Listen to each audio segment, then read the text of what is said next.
5 राज्यों के चुनाव हैं, लेकिन सबसे ज्यादा नजर उत्तर प्रदेश में। जी हाँ, उत्तर प्रदेश में क्या हो रहा है, देश इस बात को जानता चाह रहा है और नजर प्रियंका गांधी वाड्रा पर भी। जी हाँ, प्रियंका गांधी वाड्रा जनरल सेक्रेटरी उत्तर प्रदेश जब से बनाई गई हैं, एक बात की चर्चा शुरू हो गई है कि क्या कांग्रेस रिवाइव हो रही है, क्या कांग्रेस रेस में है, क्या कांग्रेस मैदान में है। हमारे साथ बातचीत करने के लिए आईटीवी ग्रुप से प्रियंका गांधी वाड्रा जी मौजूद है। मैम, बहुत स्वागत है आपका आईटीवी ग्रुप पे। और मैंने कहा 5 राज्यों में चुनाव है, लेकिन सबसे ज्यादा इंटरेस्ट देश में अगर किसी को है, पब्लिक को है, दूसरी पॉलिटिकल पार्टीज जो चुनाव नहीं भी लड़ रही हैं यूपी में, उनका इंटरेस्ट सबसे ज्यादा उत्तर प्रदेश में।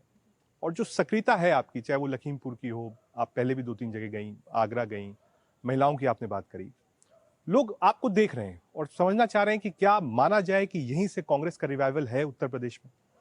देखिए, पिछले 2 सालों से मैं यहाँ की प्रभारी हूँ और हम काफ़ी काम कर रहे हैं। उनमें से कुछ ऐसे काम हैं जो ज़्यादा दिखते हैं, जैसे आप कह रहे हैं कि अगर हम कहीं गए, कोई समस्या उठी उधर, और कुछ ऐसे काम हैं जो संगठन के काम हैं जिनको भी हमने काफ़ी मजबूती से किया है। तो हम साइलेंटली अपना संगठन भी बना रहे थे और उसके साथ साथ जितने भी इश्यूज उत्तर प्रदेश में पिछले 1.5-2 साल से उठाए गए, जो लोगों की जो पीड़ा थी, जहाँ जहाँ लोगों को समस्या थी, वो कांग्रेस पार्टी ने ही उठाई हैं। और मेरे नज़र से तो मुझे लगता है कि जो बाकी विपक्ष के दल हैं वो मजबूती से उठा नहीं रहे हैं इश्यूज को। आज 3 जगह से प्रतिज्ञा यात्रा की शुरुआत हुई है जी। बाराबंकी में मैं खुद मौजूद था, आपने 7 बड़ी प्रतिज्ञाएं बताई जी। वो भी बहुत ज्यादा विमेन फोकस्ड हैं। तो क्या माना जाए कि टारगेट है कि भाई जो महिलाएं हैं, क्योंकि आप खुद रिप्रेजेंट करती हैं आदि आबादी को, माना जाए कि कांग्रेस और प्रियंका गांधी वाड्रा का फोकस महिलाओं पर ज्यादा है? देखिए, आप टारगेट शब्द इस्तेमाल कर रहे हैं। आपसे पहले किसी ने मेरा इंटरव्यू लिया, उन्होंने कैलकुलेशन शब्द इस्तेमाल किया। तो मेरे लिए ये एक बहुत इमोशनल इशू है, एक बहुत ही ज़्यादा सीरियस इशू है, और इसको मैं ना वोटों से जोड़ना चाहती हूँ, ना किसी कैलकुलेशन से, ना किसी टारगेट से। मैं सोचती हूँ कि जब तक महिला सशक्त नहीं होगी और राजनीति में जब तक पूरी तरह से महिला की भागीदारी नहीं होगी, तब तक वह समाज से लड़ती रहेगी, समस्याओं से जूझती रहेगी। मुझे लगता है कि महिलाओं की अगर राजनीति में भागीदारी हो, पूरी तरह से हो, जिस तरह से मैं कह रही हूँ, तो राजनीति में भी वो जो महिला की क्वालिटीज़ होती हैं वो आएंगी। आज जो राजनीति है हिंसक है, नफरत फैलाने की राजनीति है, जाति पर आधारित है, धर्म पर आधारित है। अगर विकास, आगे बढ़ने की राजनीति हम चाहते हैं और हम एक ऐसी राजनीति चाहते हैं जो लोगों की समस्याओं को समझकर उन्हें सुलझाने की कोशिश करे, करुणा के साथ, सेवा भाव के साथ, तो मेरे ख्याल से महिलाओं से अच्छा कोई नहीं है इसके। मैम, महिलाओं के लिए आपने कहा कि 40% टोटल सीट्स आप देंगी, लगभग कैलकुलेशन में 160-161 के करीब आएगा। इलेक्ट्रिक स्कूटी का भी वादा आपने किया है और साथ ही साथ आपने वादा स्मार्टफोन्स का भी किया है। तो लगभग हम अब जो भी चुनाव देखते हैं, क्योंकि दिल्ली में हमने देखा, तमिलनाडु में ये कल्चर बहुत पहले से था कि लोग कहते हैं कि साहब चुनाव से पहले वादों की एक बड़ी झड़ी होती है जिससे लोग आकर्षित होते हैं, और इसकी चर्चा भी है। इसके पीछे आप सोच को समझिए। जैसे मैंने कहा, मुझे लगता है कि अगर महिलाओं की पूरी तरह से राजनीति में भागीदारी नहीं होगी, तब तक समाज नहीं बदलेगा। एक महिला को कुछ हो गया, अत्याचार किया किसी ने, वो अगर उसकी विधायक अगर महिला है तो उसके पास जाएगी, उसकी समस्या को सुलझाने का एक अलग ढंग होगा, क्योंकि कि एक महिला के संघर्ष को समझती है। तो जो 40% का जो वादा है, जो प्रतिज्ञा हमने की है, वो इसलिए है कि हम चाहते हैं कि इस राजनीति की जो धारा है उसमें महिलाएं शामिल हो। आज नहीं तो कल जीतेंगी। महिला अगर सक्षम होगी, हम उसको मदद करके, समर्थन देकर लड़ने का हम मौका देंगे, तभी तो वो आगे बढ़ सकती है। दूसरा, आपने कहा कि स्मार्टफोन वगैरह, और आपने इसकी तुलना जो साउथ में राजनीति की है उससे की। आप एक बात को समझ नहीं रहे हैं।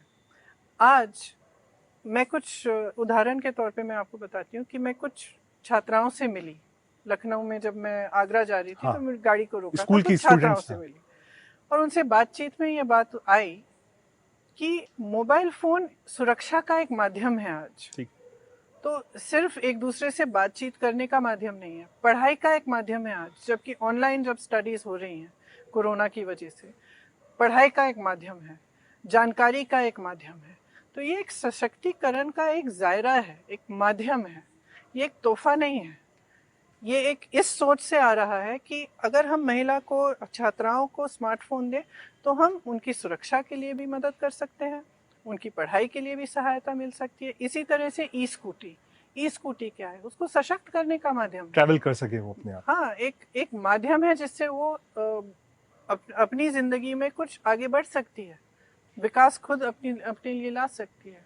तो इस और बाय द वे, ये क्या हुआ कि मैं उन लड़कियों से मिली, हमने बातचीत की, कोई प्लानिंग पहले से नहीं थी, आप मिली, उन्होंने बताया और मुझे लगा कि क्यों नहीं हम ये घोषणा कर सकते। बिल्कुल, एक्चुअली एक वाजिब डिमांड है, तो ये इस वजह से ये घोषणा थोड़ा पहले हो गई। लेकिन हम एक महिलाओं के लिए एक अलग मैनिफेस्टो बना रहे हैं, उसमें सिर्फ ये चीजें नहीं है, उसमें कई चीजें हम गृहस्थ महिलाओं के लिए, जो महिलाओं को, जिन महिलाओं को एक पेंशन मिलता है लेकिन बहुत कम पेंशन मिल रहा है, उनके लिए भी कुछ है। जो महिलाएं आज जैसे शिक्षा मित्र हैं, आंगनवाड़ी, आशा बहू की महिलाओं के लिए, तो एक पूरा हम महिला मैनिफेस्टो अलग से बना रहे हैं। इसमें एक हमारी ये हमारा भी प्रपोजल है कि खास महिलाओं के लिए हम नवोदय विद्यालय की तरह और जो केंद्रीय विद्यालयों की तरह हम हर जिले में एक ऐसा विद्यालय बनाएं जिसमें सिर्फ उनकी पढ़ाई नहीं, लेकिन उनको सशक्त बनाने के लिए, उनके एम्पावरमेंट के लिए भी कुछ स्टडीज हों। जिस तरह से, जैसे मार्शल आर्ट सीख सकती हैं, कंप्यूटर्स चलाना, किस तरह से कहाँ जॉब मिलेगा, उस स्किल को बढ़ाना, उस तरह की चीज़ें। तो ये जो महिला का घोषणा पत्र है, जो हफ्ते 10 दिन में हम जारी कर लेंगे, उसमें ये सब चीज़ें हैं। एक होलिस्टिक व्यू है कि किस तरह से महिलाओं को हम समाज में आगे बढ़ा सकते हैं। मैम, लखीमपुर पर आता हूँ, क्योंकि आप गेस्ट हाउस में आपको अरेस्ट करके रखा गया, उस दिन भी आप आगरा जा रही थी तो अरेस्ट किया गया। एक नंबर ऑफ इंस्टेंसेस हैं जहां आपने कन्फ्रंट किया, लोगों ने ये कहना शुरू कर दिया कि शायद जो अब लड़ाई है वो प्रियंका गांधी वाड्रा वर्सेस योगी आदित्यनाथ, ये एक चर्चा का विषय बना। मैं लड़की हूँ, लड़ सकती हूँ, आपने ये नारा दिया, लेकिन एक ये आया कि कन्फ्रंटेशन है, आपको हेडलाइंस भी मिली, आपने मुद्दे पकड़े, आप जल्दी जगहों पर पहुंची और ठीक है काम किया। लेकिन लोग इस बात को कहते हैं कि एक टफ जॉब है आपके लिए, क्योंकि जो आपने ये उत्तर प्रदेश का प्रभार लिया है, लोगों ने टफ जॉब महिला कर रही है, लोगों ने कहा कि ये बहुत टफ जॉब है, आप इसको कर रही हैं। और जो बहुत सारे सिपह सलार थे जिनको कांग्रेस पार्टी ने यूपीए के दौरान पे प्रमोट किया, वो धीरे धीरे आपको छोड़कर गए। मैं अखिलेश जी से हवाई जहाज में मिली थी, तो मैंने उनसे कहा कि मैं आपको धन्यवाद देना चाहती हूँ। तो उन्होंने कहा क्यों?